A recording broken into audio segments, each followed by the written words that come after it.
Este es un análisis que pretende determinar cuándo se va a dar el movimiento brusco en el dólar, porque quienes somos pesimistas respecto al dólar, la pregunta que siempre recibimos es, ok, el dólar tiene un montón de fases estructurales, pero ¿cuándo va a haber un movimiento brusco? El tiempo pasa y todo sigue funcionando. Entonces, vamos a tratar de dar una respuesta lo más entendible posible a esa pregunta. Y para eso vamos a utilizar dos gráficos. El primero es un gráfico del precio de la onza de oro. Es el precio histórico desde 1792. Y el segundo gráfico es un gráfico de poder adquisitivo. La línea continua indica los periodos en que el dólar está atado al oro como respaldo tangible.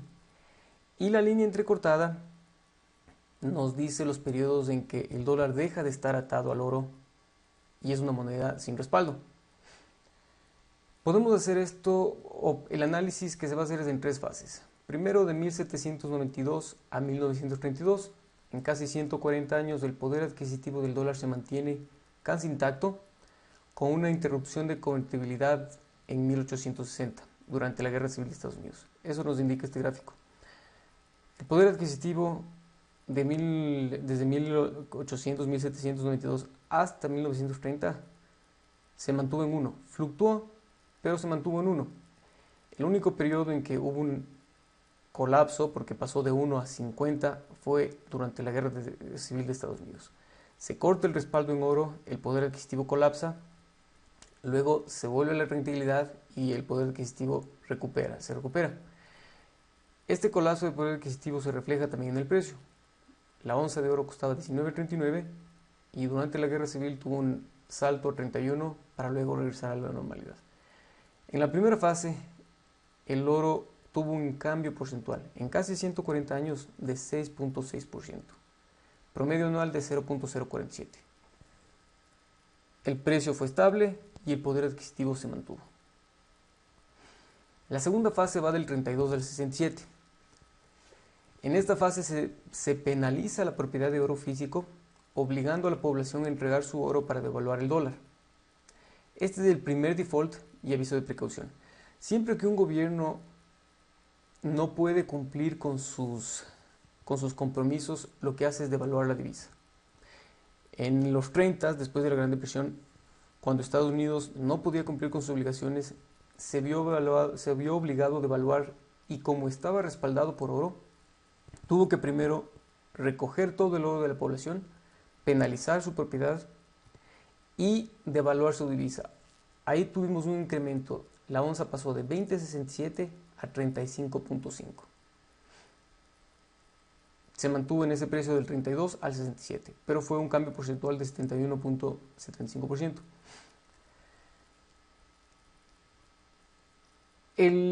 Un hecho a destacar en esta fase es que hasta 1930 cualquier persona que tenía dólares podía acercarse al Banco Central y cambiar sus dólares por metales preciosos. Eso es lo que nos daba el respaldo de la divisa en oro. Cualquier persona podía cambiar sus dólares por oro. Llega la Gran Depresión, llega a los 30 y eso se suspende. Ya no cualquier persona puede cambiar, ya se quita ese respaldo y se nota en la pérdida de poder adquisitivo. Este es el primer colapso de poder adquisitivo. De 1 se pasa a 40. Se pierde 60% de poder adquisitivo.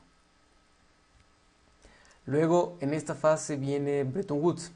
A inicios de los 40 ya no hay este respaldo, pero los países se ponen de acuerdo para que Estados Unidos respalde sus dólares en oro y el resto de países respalda su divisa en dólares.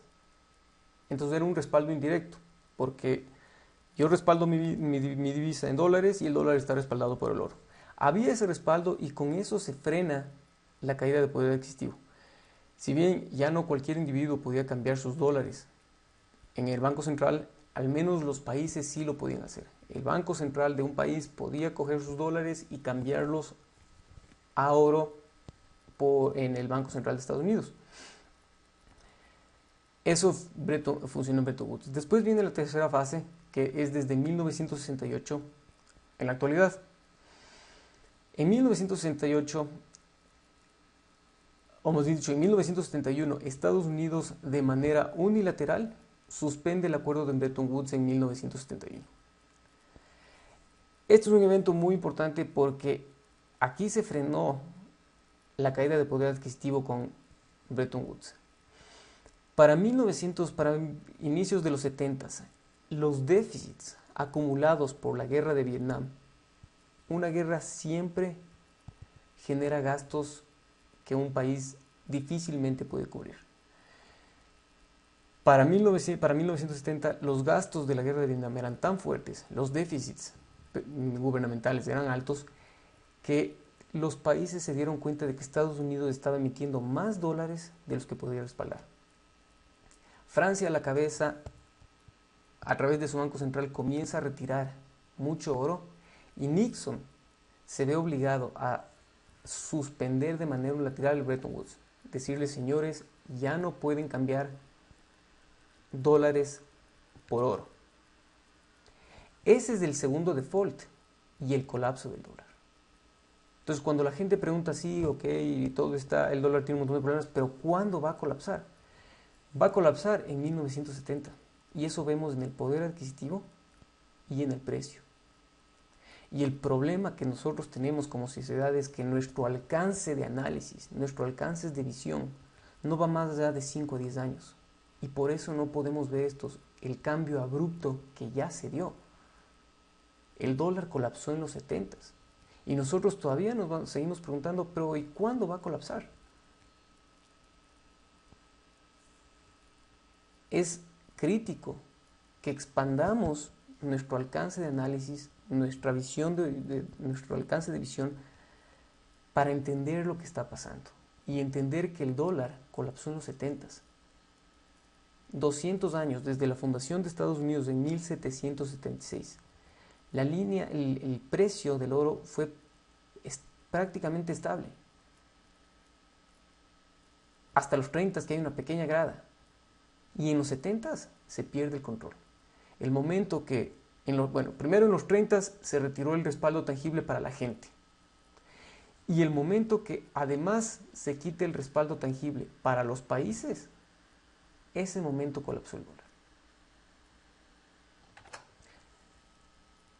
Eso también se ve reflejado en el cambio porcentual. Desde 1967 al 2014, la onza de oro pasa de 35.5 a 1.250. Bueno, en la actualidad ahorita está en 1.300. Pero es un cambio porcentual de 3.421%. Promedio anual, 72.79%. Este cambio en 50 años nos deja ver que hay un colapso. En los primeros 200 años, el cambio porcentual fue de 6.6. Y ahora es un cambio dramático que nos deja ver que existe un colapso. Lo mismo ocurre con el petróleo. Es exactamente la misma gráfica. El precio del petróleo era estable, bajo control, hasta los 70. En 1970 el precio del barril de petróleo era de 1.8. 1.8. Hoy no puede bajar de $100. Entonces, ese cambio abrupto también se ve en el petróleo. En los primeros 200 años hubo un cambio de 77%, y eso porque aquí hubo una explosión en el precio, pero de ahí el precio se mantuvo estable. La verdadera explosión dramática ocurre en 1970. Es un cambio desde el 70 a la actualidad, es un cambio de 5.455%. 123-124% de promedio anual. Nuevamente, estas son cifras dramáticas fuera de control que nos deja ver cuándo colapsó el dólar. Entonces, si es que a uno le preguntan, ok, pero ¿cuándo va a colapsar el dólar? En 1970. No me hubiera atrevido a hacer un análisis a futuro, porque nadie tiene una bola de cristal para saber cuándo. Pero si vemos al pasado, nos podemos dar cuenta que el dólar ya colapsó y que el problema que tenemos es nuestra, nuestro alcance de visión, que es muy limitado. Si nosotros queremos entender la pérdida de poder adquisitivo, tenemos que analizar lo que significaba tener un billete de 10, 20 dólares en 1930, hasta cuando el poder adquisitivo tuvo una relación 1:1. Tener un billete de 100 dólares en 1930 es lo mismo que ahora tener un billete de 1.428 dólares. Tener 10 dólares en 1930 es similar, es lo que ahora tener 142 dólares. Por eso en las películas antiguas uno puede ver cómo la gente salía y se divertía o tenía billetes de 10 dólares, 20 dólares en la billetera. Porque salir con 10 dólares era como salir con 140 dólares. Un dólar era lo mismo que tener 15 dólares. ¿Qué es lo que nos pasa en la actualidad? Ahora tener 20 dólares es nada en la billetera. Y las monedas de un centavo tenían sentido. Una moneda de un centavo era como tener 14 centavos. Entonces, tenemos que remontarnos a entender la denominación, que la denominación de billetes no ha cambiado, pero su poder adquisitivo ha colapsado por completo. Es por eso que esta denominación ya no tiene sentido.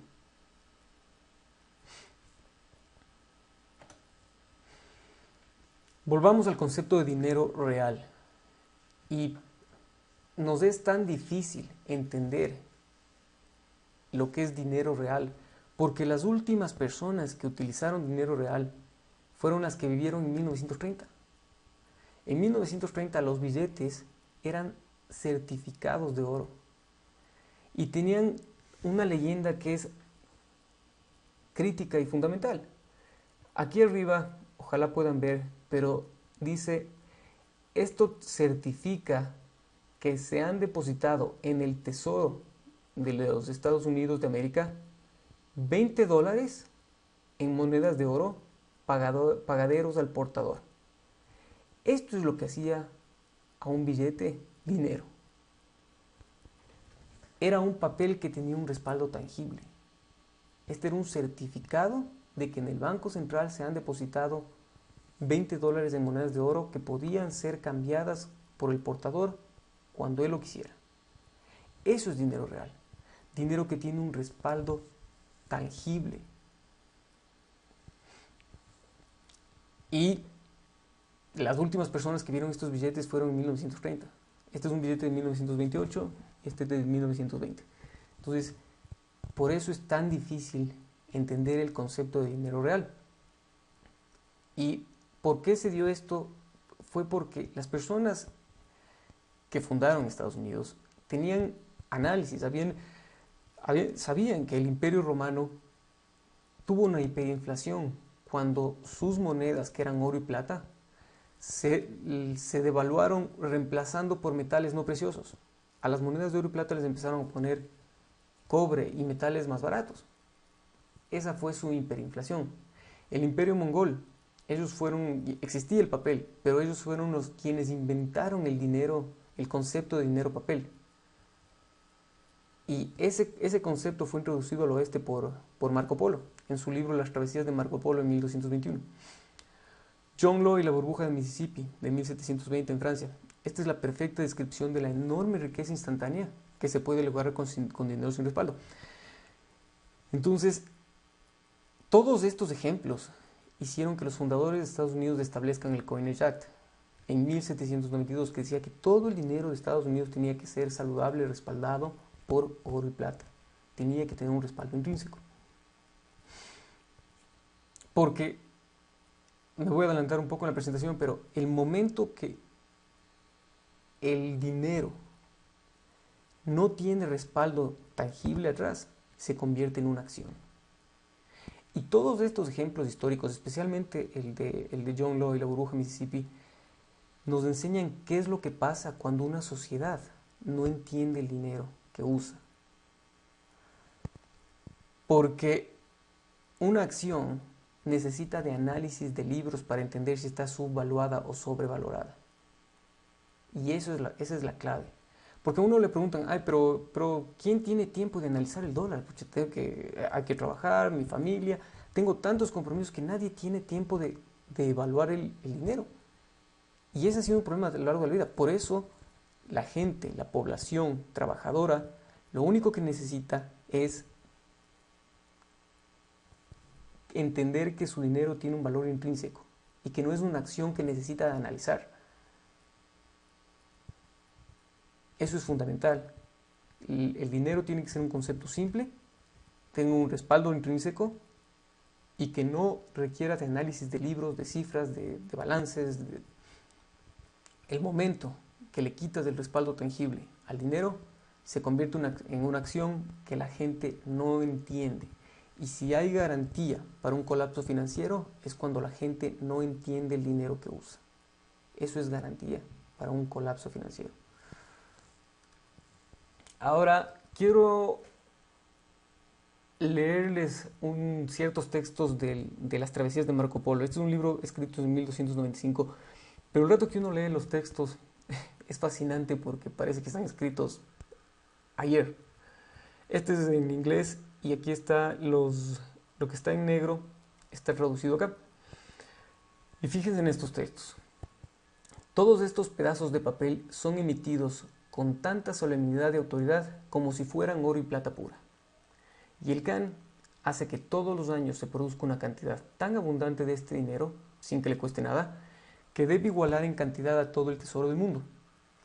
Con estos pedazos de papel, hechos como he descrito, hace que se realicen todos los pagos de su cuenta y hace que sean utilizados sobre todo su reino, provincias y territorios. Y todos lo aceptan. Quien sea que se pasee por los dominios del Gran Khan puede encontrar estos papeles válidos y podrá hacer transacciones de compra y venta de bienes por medio de ellos como si fueran monedas de oro y plata. Esto hace referencia al Imperio Mongol del Gran Khan. Pero cuando uno lee estos textos, es vigente, está completamente vigente. Y para mí esto fue un momento de esos que te hacen clic. Que sí, Estados Unidos, ¿cómo definir si Estados Unidos es un imperio? Te quedan las dudas por su presencia militar, por intervención en conflictos que mueve para su conveniencia, todo eso. Pero el rato que uno se da cuenta de que un imperio tiene la capacidad de emitir dinero sin respaldo, del aire, de la nada, ir hasta cualquier parte de sus dominios y cambiarlos por activos reales, ese poder solo tiene un imperio. Y eso es lo que se refleja con el Gran Khan y con ahora el Banco Central de los Estados Unidos. El Banco Central de los Estados Unidos es la única institución en el mundo que puede crear de la nada, sin respaldo, trillones de dólares e intercambiarlos por bienes raíces, commodities, minas, pozos petroleros en cualquier lado del mundo. Eso es un poder enorme que no se logra así de fácil. Si es que esa persona o institución tiene ese poder, estamos hablando de un imperio. Y tal vez suena un poco incómodo por el discurso comunista que uno oye todo el tiempo de que Estados Unidos es imperialista y todo. Es antipático, pero analicemos este poder y vamos a darnos cuenta de que sí, en realidad uno puede utilizar dólares en todo alcance del imperio. Y ese poder es algo muy fuerte, crítico de analizar, y que actualmente se lo toma a la ligera. Entonces, concentrándonos en este párrafo que dice, y el Khan hace que todos los años se produzca una cantidad tan abundante de este dinero sin que le cueste nada, que debe igualar en cantidad a todo el tesoro del mundo. Hagamos referencia a todo el oro minado. En 5.000 años de minería se han minado 174.100 toneladas de oro. Su valor actual es de 7 trillones. 7 trillones es lo que se ha logrado con 5.000 años de minería en oro. La producción anual actualmente se produce en 2.250 toneladas de oro con un valor de 90 billones. 90 billones. Estados Unidos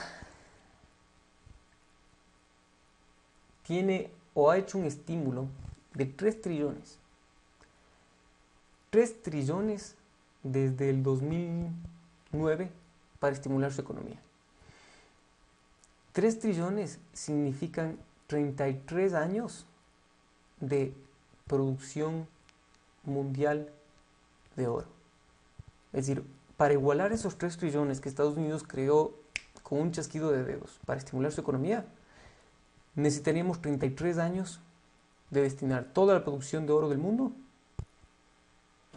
Son cifras exorbitantes. La deuda externa de Estados Unidos, 17 trillones. Necesitaríamos 188 años de producción mundial para respaldar esos 17 trillones en oro. La base monetaria de Estados Unidos son 4 trillones, son 44 años de producción, y el M2, que es la medida más amplia de dinero de Estados Unidos, es 11 trillones, 11.3 trillones, 125 años. Ahora, remontémonos de minería pasada. Si en 5.000 años hemos logrado 7 trillones, un trillón equivale a 714 años de minería. El estímulo de 3 trillones equivale a 2.143 años de minería. La deuda de 17 trillones equivale a 12.000 años de minería. Entonces, este párrafo tiene una relevancia espectacular, especialmente si tomamos en cuenta que desde septiembre del año pasado hasta enero, Estados Unidos estimulaba su economía mensualmente a un ritmo de 85 billones al mes. Eso significa que cada mes Estados Unidos generaba una cantidad de dinero similar a toda la producción de oro en un año, de la nada. 85 billones al mes, de la nada. Entonces, un texto muy relevante que vale la pena ser recordado y analizado. Ahora,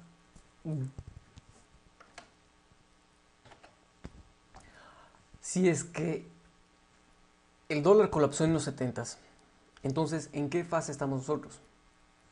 Y para identificar la fase, tenemos que recurrir a algo que es antipático para la persona inversionista del día a día o gente del día a día, que es lo que mencionábamos hace un momento, que hay que meterse a analizar los libros, hay que meterse a analizar las cifras. Y eso nos va a hacer entender en que estamos en la fase terminal del sistema financiero como lo conocemos. Entonces, Estados Unidos se funda en 1776. 200 años después, su base monetaria era de 200 billones. Desde el 70, en el colapso del dólar, a la actualidad, pasa de 200 billones a 4 trillones. En 44 años crece 20 veces más que en los primeros 200 años. Esto es absurdo. Esto es una locura. Y les digo esto porque hasta la crisis del 2008, la base monetaria era 800 billones y el M2, que es la medida más amplia de dinero de Estados Unidos, era alrededor de 8 trillones. Entonces se cumplía que el M2 es 10 veces más que la base monetaria. Si nosotros tenemos una base monetaria en la actualidad de 4 trillones, eso significa que si es que los bancos quieren seguir prestando como se quiere que lo hagan, que los bancos, significa que la base monetaria el M2 podría llegar a 40 trillones. Y eso es una inflación que podría llegar a ser hiperinflación, pero eso es lo peligroso de que esta base monetaria haya explotado de una manera tan dramática.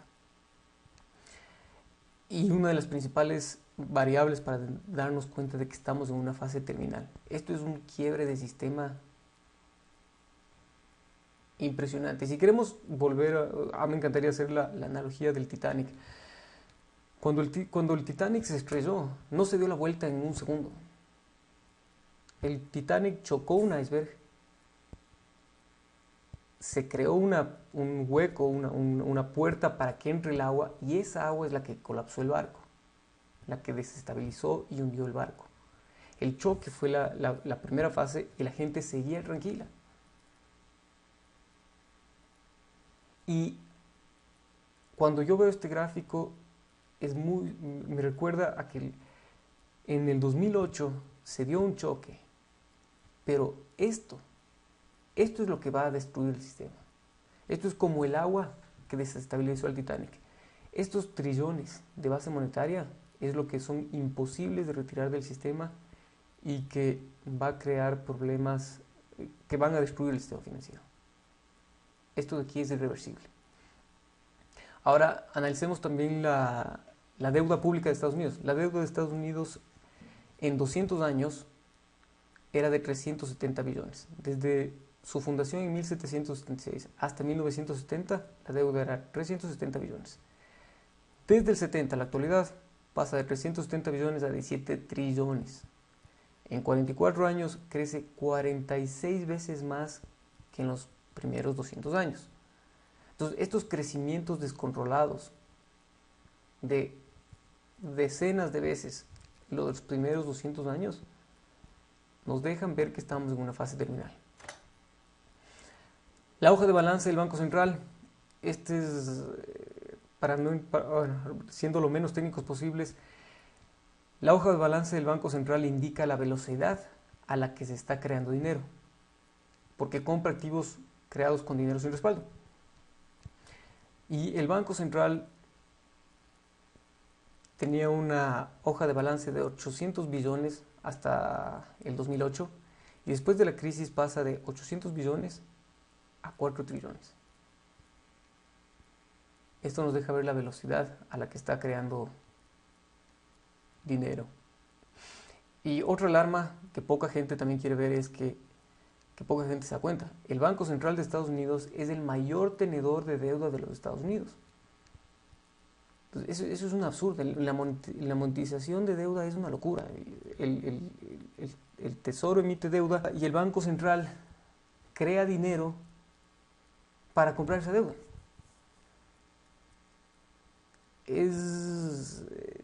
Bajo cualquier concepto es una locura.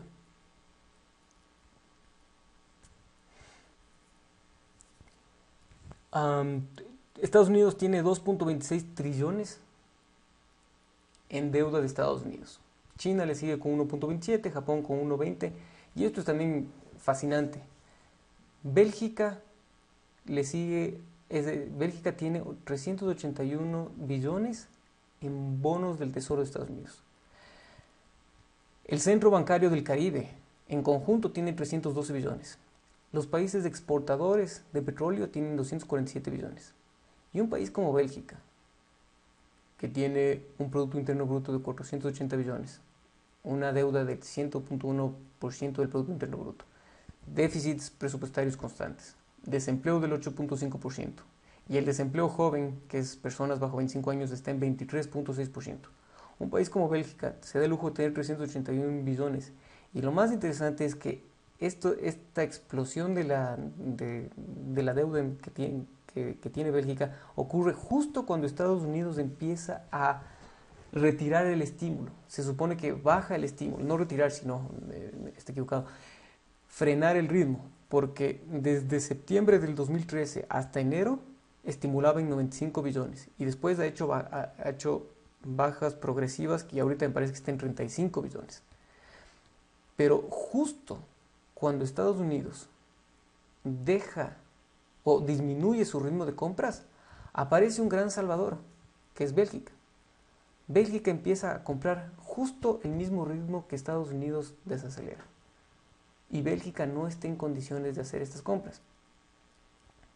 Y esto es algo que cualquiera persona puede investigar, el comprador misterioso a través de Bélgica. Y lo más probable es que simplemente Estados Unidos está cambiando el comprador.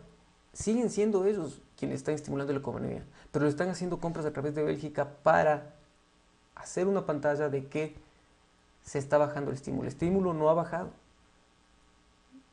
y está camuflado. porque no hay mundo que pueda absorber el nivel de deuda que quiere Estados Unidos, que necesita Estados Unidos. El apetito de trillones que necesita Estados Unidos para financiarse ya no lo cubre el mundo. Ya no hay China, ya no hay Japón que avance. Estados Unidos tuvo que tomar la posta en comprarse a ellos mismos su deuda, y esa es una de las principales alarmas. Ya no hay mundo que pueda financiar el gasto desmedido de Estados Unidos, que les tocó a ellos mismos monetizar su deuda y a nadie le importa. Bueno, también quiero aprovechar para hablar de dos, tal vez, excusas que he escuchado a la gente que parece que oyen en algún lado y lo repiten sin ningún tipo de análisis. Por ejemplo, dicen que no, el dólar, no importa la deuda de Estados Unidos porque igual se deben a ellos mismos. Ahora, pónganse a pensar lo ilógico del argumento. La mayoría de deuda que se debe a Estados Unidos a sí mismo, o una gran parte, está primero en el Banco Central. Está aquí. Y si es que Estados Unidos no recompra esa deuda, significa que no va a quitar liquidez del mercado. Significa que la inflación que está creando, porque ya hemos visto que el 2% es una pantalla, la inflación es una manipulación de cifras absurda, la inflación está en 10%. Si es que Estados Unidos simplemente dice, no importa, esta deuda no, significa que no va a retirar liquidez del mercado y que la inflación absurda que estamos viviendo, con barril de petróleo de $100, con onza de oro de 1.300, va a continuar. Y segundo, otro porcentaje de esa deuda está en compañías de seguros, en fondos de pensiones, de militares retirados, de bomberos retirados, de policías retirados, de profesores retirados. Díganles a esa gente, ¿saben qué? No les vamos a pagar sus retiros porque nos debemos nosotros mismos. Y hay que ser patriotas, entonces no importa. Ningún retirado va a sonreír y decir, bueno, no importa, no me pagues. Siempre que se le mete la mano en el bolsillo a la gente, las cosas terminan mal. Entonces, ese argumento de que no importa porque nos debemos a nosotros mismos es una locura sin ningún sentido. Otro argumento que la gente repite sin mayor análisis es, a nadie le conviene. A Estados Unidos no le conviene que se caiga el dólar, a China no le conviene, por supuesto que no le conviene. Imaginémonos la empresa familiar. La empresa familiar dura 3 generaciones, es el promedio usual de vida. Los creadores de la empresa, que se rajan trabajando y crean algo de valor con un manejo competente. Los hijos de los creadores vieron a sus padres cómo trabajaban y les queda algo de eso. Pero la tercera generación nació en una cuna de oro, siempre con comodidades, con viajes, con infraestructura, con comodidades plenas. Esa gente es la que pasa a manejar la empresa, que es gente incompetente, y la destruye. Por supuesto que, digamos el nieto del creador, por supuesto que no le conviene que se caiga la empresa. Por supuesto que no le conviene que se le acabe la vida linda. No le conviene a él, no le conviene a los trabajadores de la empresa, no le conviene a los proveedores, no le conviene a sus clientes. A nadie le conviene que se caiga la empresa. Pero la incompetencia hace que una empresa sólida colapse. El creador de la empresa ya no está. Los competentes ya se fueron. Es un ciclo donde la incompetencia llega. Estados Unidos es exactamente igual. Quienes crearon la fabulosa idea de Estados Unidos como un centro de innovación, de libertad, ya no están. Eso fue hace 200 años. Ahorita hay un montón de incompetentes a cargo que están destruyendo lo que alguna vez fue un activo espectacular, porque es un ciclo normal. Los incompetentes van tomando poder hasta hacer colapsar el sistema. Entonces, a nadie le conviene, por supuesto que a nadie le conviene, pero es un ciclo normal. Sigamos analizando cifras que nos dejan ver que estamos en una fase de cáncer terminal, de que no hay vuelta atrás. Estamos en una fase en que Si hacemos una analogía con una persona que tiene cáncer, el doctor le dice, el señor, no hay nada que hacer. El cáncer está tomado, vaya a morirse tranquilo en la casa. Y el déficit presupuestario del gobierno de Estados Unidos es una de esas variables. El déficit presupuestario del gobierno en la Segunda Guerra Mundial fue de 50 billones. 50 billones.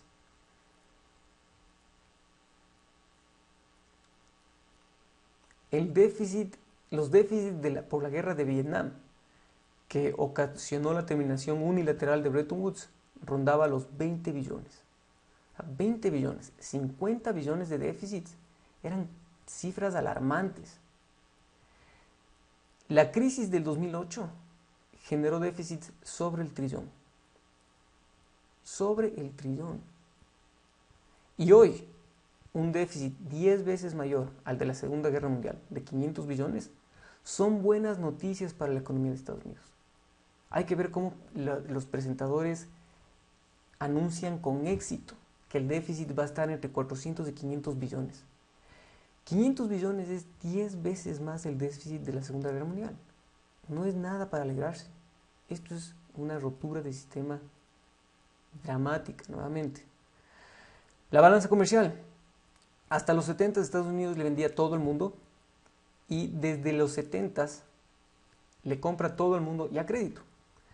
La última balanza comercial positiva de Estados Unidos fue en 1975 y fue de 4.5 billones. Fíjense por favor en la última balanza comercial positiva de Estados Unidos. 4.5 billones. En la década del 2000 el déficit comercial estuvo cerca de los 200 billones. 44 veces más que la última balanza positiva.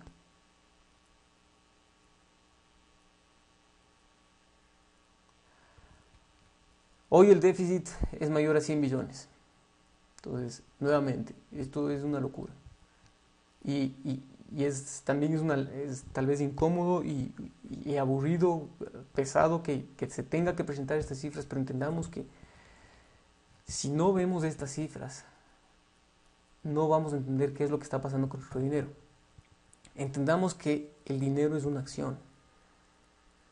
Por favor, pregunten a gente alrededor suya, con educación, con universidad, con masterados, con todo lo que ustedes quieran. Pregúntenle cuántos ceros tiene un trillón. ¿Cuánto es la deuda de Estados Unidos? ¿Cuánto es el déficit presupuestario de Estados Unidos? ¿Cuánto es el balance comercial de Estados Unidos? ¿Cuánto es la base monetaria de Estados Unidos? Nadie, y todos van a decir, no sé. Estoy trabajando en mi empresa, estoy manteniendo mi familia, estoy haciendo y lo poco tiempo que quedo libre quiero estar tranquilo. Cuando la gente no entiende el dinero que usa, hay colapso financiero garantizado. Y eso es lo que estamos viviendo en la actualidad. Por último, me encantaría hablarles de, por ejemplo, es lindo también como el correcto y honorable Gordon Brown, cómo se describen los burócratas. Este fue el primer ministro de Inglaterra. Gordon Brown tiene un pedigrí académico de lujo, está graduado con honores, PhD en Historia, que eso también es fascinante, PhD en Historia de la Universidad de Edimburgo, académico y burócrata toda su vida. Este señor vendió el 58% de las reservas de oro de Inglaterra, 395 toneladas entre el 99 y el 2002, a un precio de alrededor de $250 la onza. Recibió 3.17 billones. Hoy ese oro tiene un valor cercano a 16 billones. Entonces démonos cuenta de lo que el correcto y honorable hizo para Inglaterra. PhD en Historia. PhD en Historia. Y no entiende, yo no comprendo cómo no vio el valor del oro y liquidar el 58% de las reservas. Un terrible favor o perjuicio que le hizo a Inglaterra. Estos son eventos importantes. Alemania el año anterior decidió repatriar 674 toneladas de oro repartidas entre Estados Unidos y Francia. Estados Unidos dijo que por logística se acordó que la repatriación sea progresiva terminando en el 2020. Logística. La verdad es que ¿quién sabe dónde está ese oro? Estados Unidos no tiene el oro para entregarlo. tuvieron que inventarse el tema de la logística para ahorita comenzar a comprar oro y poder entregarle hasta el 2020. Entendamos que es la figura del leasing, como el pensamiento de los bancos centrales es pensamiento tan absurdo que, según eso, el oro ocupa espacio, costos de bodegaje y solo acumula polvo. Entonces, para que ese activo se convierta en rentable, lo prestan el oro físico y el que lo presta lo vende a otra tercera parte o le sigue prestando, y la verdad es que nadie tiene idea qué oro es de quién. Un lingote de oro ahorita tiene N cantidad de dueños y nadie sabe de quién es. Y también volvamos a la brillantez de nuestro país. Ecuador entrega en alquiler o intercambio, no importa la figura, 600 toneladas de oro físico. La verdad es que no vamos a volver a ver ese oro. En el mundo, donde gracias al leasing de oro nadie tiene idea quién es de qué, y donde una barra de oro tiene varios dueños, entregar oro físico, un activo que se apreció 400% en los últimos 12 años, es una terrible idea. Especialmente si es que analizamos los fundamentales de ese activo, no pueden ser mejores.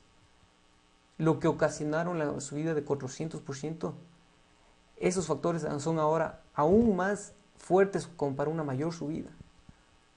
Entonces un banquero central no tiene argumento para decir es que está acumulando polvo y no es rentable. No es rentable. 400% en los últimos 12 años y con fundamentales intactos.